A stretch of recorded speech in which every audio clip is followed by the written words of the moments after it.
1981 میں جب صدر ریگن پر قاتلانہ حملہ ہوا تو سیکرٹ سروس نے ان کی جان بچائی۔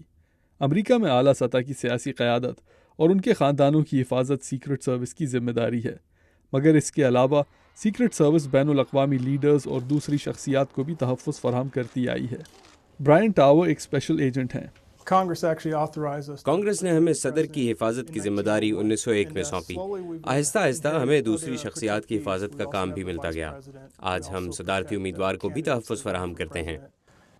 سابق خفیہ ایجنٹ ٹم میکارتھی کا کہنا ہے کہ صدر کی حفاظت کے لیے ایک بہت بڑی فورس منظم کی گئی ہے۔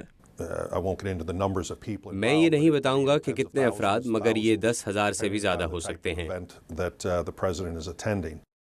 کلنٹ ہل وہ خفیہ ایجنٹ تھے جن کو صدر جان ایف کینیڈی کی حفاظت کی ذمہ داری اس دن سونپی گئی جس دن ان کو ہلاک کیا گیا۔ وہ بتاتے ہیں کہ سیکرٹ سروس کے اہلکار اپنے مشن کو اولین ترجیح دیتے آئے ہیں۔ وہ بہت ذمہ داری سے کام کرنے والے لوگ ہوتے ہیں جو اپنا مشن ہر حال میں پورا کرنا چاہتے ہیں۔ ان میں آپس میں کوئی سیاست نہیں ہوتی۔ مگر صدر اور دوسری سیاسی شخصیات کی حفاظت ہی وہ کام نہیں جو یہ کرتے ہیں، کیونکہ یہ ادارہ 1865 میں شروع ہوا۔ اس وجہ سے اس کا اولین مشن امریکہ کی معاشی نظام کی حفاظت کرنا تھا۔ اس کے ایجنٹ امریکی اور غیر ملکی کرنسیوں کی نقل کے کیس انویسٹیگیٹ کیا کرتے تھے۔ اسپیشل ایجنٹ برائن ٹاور آج تھائی لینڈ کے شہر بینکاک میں ہوتے ہیں۔ وہ کہتے ہیں کہ اس قسم کے جرائم آج اس علاقے میں ان کی ترجیح ہیں۔ کرنسیوں کی غیر قانونی نقل زیادہ تر ملیشیا اور انڈونیشیا میں ہوتی ہے۔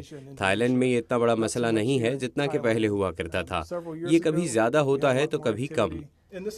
ٹیکنالوجی بہتر ہونے کی وجہ سے اب امریکی سیکرٹ سروس بینک فراڈ اور نقلی کریڈٹ کارڈ سے لے کر کمپیوٹر پر ہونے والے جرائم بھی انویسٹیگیٹ کرتی ہے۔